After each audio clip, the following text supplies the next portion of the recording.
بلا شبہ ہر قسم کی تعریف اللہ کے لیے ہے. ہم اس کی حمد بیان کرتے ہیں، اس سے مدد طلب کرتے ہیں، اس سے مغفرت چاہتے ہیں، اپنے نفسوں کی برائیوں اور برے اعمال سے اللہ کی پناہ چاہتے ہیں. جسے اللہ ہدایت دے اسے کوئی گمراہ کرنے والا نہیں، اور جسے وہ گمراہ کرے اسے کوئی ہدایت دینے والا نہیں. اور میں گواہی دیتا ہوں کہ ایک اللہ کے سوا کوئی معبود برحق نہیں، اس کا کوئی شریک نہیں. اور میں گواہی دیتا ہوں کہ محمد اللہ کے بندہ اور اس کے رسول ہیں. اللہ تبارک و تعالیٰ کا فرمان ہے، اے ایمان والو، اللہ تعالیٰ سے اتنا ڈرو جتنا اس سے ڈرنا چاہیے، اور دیکھو مرتے دم تک مسلمان ہی رہنا. اے لوگو، اپنے پروردگار سے ڈرو جس نے تمہیں ایک جان سے پیدا کیا اور اسی سے اس کی بیوی کو پیدا کر کے ان دونوں سے بہت سے مرد اور عورتیں پھیلا دی. اس اللہ سے ڈرو جس کے نام پر ایک دوسرے سے مانگتے ہو، اور اس سے ناطے توڑنے سے بھی بچو. بے شک اللہ تعالیٰ تم پر نگہبان ہے. اے ایمان والو، اللہ تعالیٰ سے ڈرو اور سیدھی سیدھی سچی باتیں کیا کرو، تاکہ اللہ تعالیٰ تمہارے کام سنوار دے اور تمہارے گناہ معاف فرما دے. اور جو بھی اللہ اور اس کے رسول کی تابعداری کرے گا اس نے بڑی مراد پالی. اما بعد، بلا شبہ سب سے سچی بات اللہ کی کتاب ہے، اور سب سے اچھا طریقہ محمد صلی اللہ علیہ وسلم کا طریقہ ہے. اور سب سے بری بات دین میں ایجاد کردہ نئی باتیں ہیں. ہر نئی ایجاد کردہ بات بدعت ہے، اور ہر بدعت گمراہی ہے، اور ہر گمراہی جہنم میں لے جانے والی ہے. میں تمہیں اور خود کو اللہ کے تقوی کی نصیحت کرتا ہوں. جس نے تقوی کا توشہ لیا وہ بھوکا نہ ہوا، اور جس نے اس کا پوشاک پہنا وہ برہنہ نہ ہوا، اور وہ ناکام نہ ہوا جو اس کی خوبصورتی سے آراستہ ہوا، اور وہ گھاٹے میں نہ رہا جس نے اس کے سامان کی تجارت کی. تم لوگ خلوت و جلوت میں اس کا تقوی اختیار کرو، بلا شبہ وہ تمہیں دیکھتا ہے اور تمہاری بات کو سنتا ہے، اور جسے تمہارے دل چھپاتے ہیں اور ظاہر کرتے ہیں اس سے وہ واقف ہے. اور جان رکھو کہ یہ دنیا ٹیڑھا گھر ہے، سیدھا نہیں.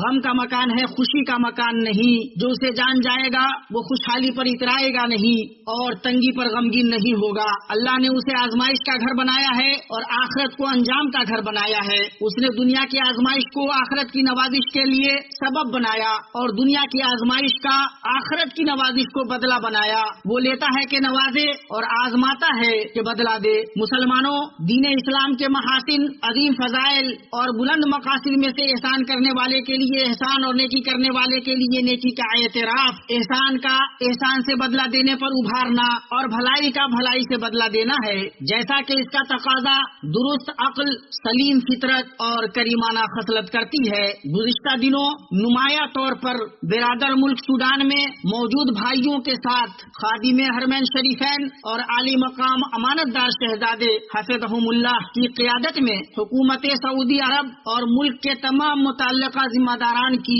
انسانی اور سفارتی کوششیں روشن ہوئی، جہاں متعدد اسلامی اور دوست ممالک کے عوام، ڈپلومیٹس، ذمہ داران اور عالمی تنظیموں کے عملہ کو نکالنے میں انہیں غیر معمولی کامیابی ملی. اللہ پاک و بلند اپنے بندوں میں سے خیر کے دائی اور اصلاح کی کوشش کرنے والوں کو منتخب کرتا ہے. اللہ ان کی کوششوں سے اتحاد پیدا کرتا ہے، ان کی کاوشوں سے دلوں کو جوڑتا ہے، اور قومیں اپنے بحرانوں میں ان سے رجوع ہوتی ہیں اللہ سے، اور پھر ان سے اپنی آزمائشوں میں مدد طلب کرتی ہیں. ان سے درست رائے، صائب رہنمائی اور شریفانہ خیر خواہی حاصل کرتی ہیں. اور یہ اللہ کی نعمت اور اس کا فضل ہے. اپنے بندوں میں سے جسے چاہتا ہے اسے نوازتا ہے، اور لوگوں کے درمیان صلح کرانا سب سے بڑے کاموں، کریمانہ خصلتوں اور معزز ترین مقامات میں سے ہے. اللہ خادم حرمین شریفین اور آپ کے امانت دار عالی مقام شہزادے کو ملک، عوام، اسلام اور مسلمانوں کی طرف سے بڑا بدلہ اور خیر کثیر سے نوازے. ہم اللہ تعالیٰ سے دعا کرتے ہیں کہ اللہ سوڈان کی حفاظت کرے، اہل سوڈان کو توفیق یاب کرے، ان کی جانوں کی حفاظت کرے، جنہوں نے ان پر سرکشی کی ہے، ان سے دشمنی کی ہے، ان پر ان کی مدد کرے. بلا شبہ اللہ اس کا مالک ہے اور اس پر قادر ہے. مسلمانوں، انسان پر اللہ کی عظیم ترین نعمتوں میں سے عقل کی نعمت ہے، جس سے انسان چیزوں اور ان کے حقائق کو جانتا ہے اور ان میں سے نفع بخش اور ضرر رساں کی معرفت حاصل کرتا ہے. عقل سے انسان بہت سی مخلوقات پر نمایاں ہے، اور عقل پر ہی تمام چیزوں کا دار و مدار ہے. اسی لیے شرعی طور پر مکلف ہونا اسی عقل سے منسلک ہے. عقل سے انسان حکم اور ممانعت اور حق و باطل کو پہچانتا ہے، اور اسی سے چیزوں کے انجام، اسباب، مسببات اور نتائج کو جانتا ہے. اسی لیے انسان سے یہ مطلوب ہے کہ وہ ان الہی صلاحیتوں کو ان چیزوں میں استعمال کرے جن کے لیے یہ بنائی گئی ہیں، اور ان سے دنیا و آخرت میں اپنے لیے نفع بخش چیزوں پر رہنمائی حاصل کرے اور ان کی پیروی کرے، اور اسے ان چیزوں کو جانے جو انسان کے لیے نقصان دہ ہوں اور ان سے بچے. عقل پر خطرے کے لیے سب سے بری چیزوں میں منشیات کا استعمال ہے. انسان عقل کی بنیاد پر ہی جانوروں سے ممتاز ہے. اگر انسان کی عقل ایک مرتبہ بھی سال میں خلل کا شکار ہوتی ہے تو اس کا اثر پڑتا ہے.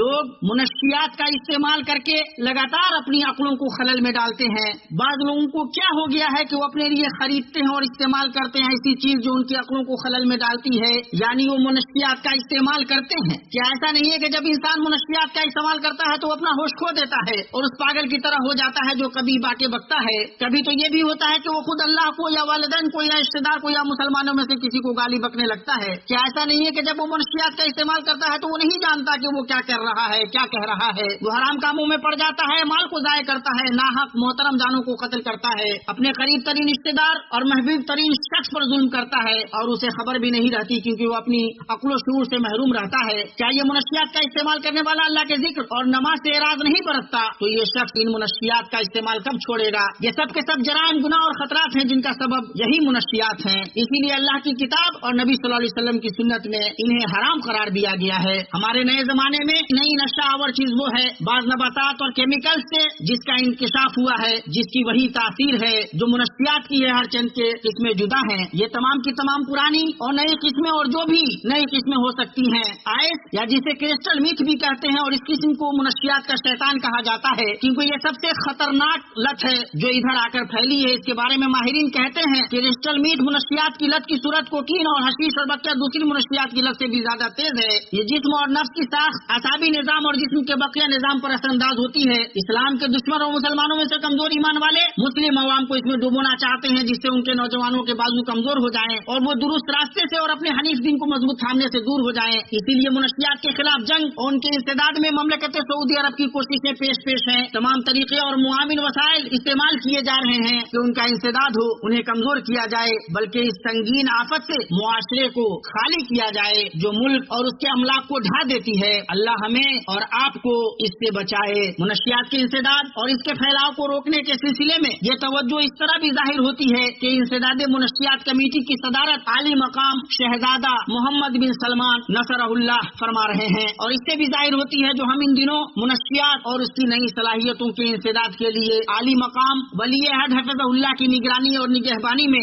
بڑی قومی و امنی مہم دیکھ رہے ہیں۔ اس سنگین آفت کو ختم کرنے میں جو چیزیں کردار ادا کرتی ہیں ان میں سماج کو اس کے نقصانات سے آگاہ کرنا ہے اور انہیں اس بات پر ابھارنا ہے کہ وہ اس کے پھیلانے والوں اور اس کا استعمال کرنے والوں کے سلسلے میں خبر دینے میں کوتاہی نہ برتیں۔ اسی طرح آگاہ کر کے والدین کا اپنے بیٹوں کی نگرانی کرنا ہے اور انہیں ابھارنا ہے کہ وہ برے دوستوں کی صحبت میں نہ رہیں، اور یہ کہ وہ خیر خواہی، نصیحت اور متعلقہ حکام کو بتا کر اس کے پھیلاؤ کو روکنے میں تعاون کریں۔ اللہ باپ، ماں اور بیٹا تمام کو برے اخلاق، خواہشات اور بیماریوں سے محفوظ رکھے۔ ہم اللہ کے احسان و کرم کے واسطے سے مانگتے ہیں کہ وہ ہمارے سربراہوں اور حکمرانوں کو توفیق دے کہ وہ اس سنگین آفت سے ہمارے جوانوں اور ملک کو محفوظ رکھیں۔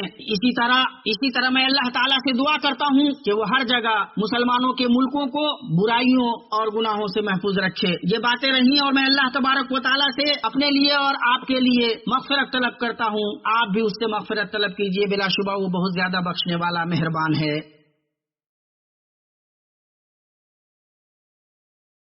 ہر قسم کی تعریف اللہ رب العالمین کے لیے ہے، متقیوں کے لیے انجام کار ہے اور ظالموں پر ہی عقاب ہے۔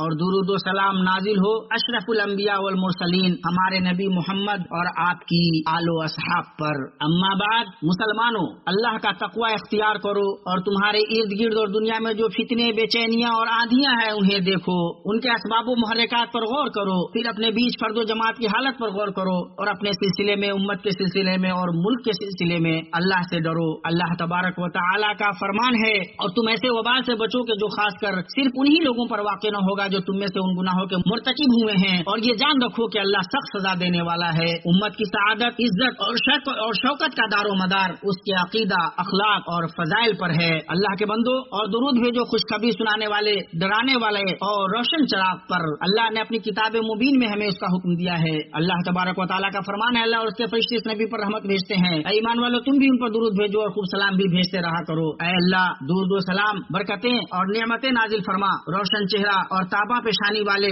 حشر میں شفاعت کرنے والے اور جن کی شفاعت قبول کی جائے گی، اپنے بندے اور رسول ہمارے نبی محمد پر، اور اللہ تو راضی ہو جا ان کے ہدایت یافتہ خلفائے راشدین ابو بکر، عمر، عثمان اور علی اور بقیہ تمام صحابہ طیب و طاہر اہل بیت سے، مومنوں کی مائیں، آپ کی بیویوں سے، تابعین سے اور انہی کے ساتھ اپنی رحمت سے ہم سے بھی، یا ارحم الراحمین۔ اے اللہ اسلام اور مسلمانوں کو غلبہ دے، اے اللہ اسلام اور مسلمانوں کو غلبہ دے، دین کے دشمنوں کو تباہ کر، اسلام کے قلعے کی حفاظت کر رہے رب العالمین۔ اے اللہ ہمیں اپنے ملکوں میں امن سے نواز، ہمارے حکمرانوں اور سربراہوں کی اصلاح فرما۔ اے اللہ خادم حرمین شریفین ان کے ولی عہد کو تو اپنی مرضی اور منشا کے مطابق چلنے کی توفیق عطا فرما اور انہیں بھلائی اور تقویٰ کی راہ پر چلا۔ اے اللہ انہیں اور ان کے ولی عہد کو خیر اور بندوں اور ملک کی بھلائی کے کاموں کی توفیق دے۔ اے اللہ ہدایت پر مسلمانوں کو متحد کر دے اور بھلائی اور تقویٰ پر ان کے دلوں میں الفت ڈال دے، ان کی صفوں کو ایک کر دے، ان کی شیرازہ بندی کر، تو اپنے دشمن پر انہیں غلبہ دے، بلا شبہ تو ہر چیز پر قادر ہے۔ اے اللہ ہر جگہ مسلمانوں کے حوال درست کر، اے اللہ تمام زندہ مردہ مسلمانوں کو بخش دے، اے اللہ غمزدہ لوگوں کے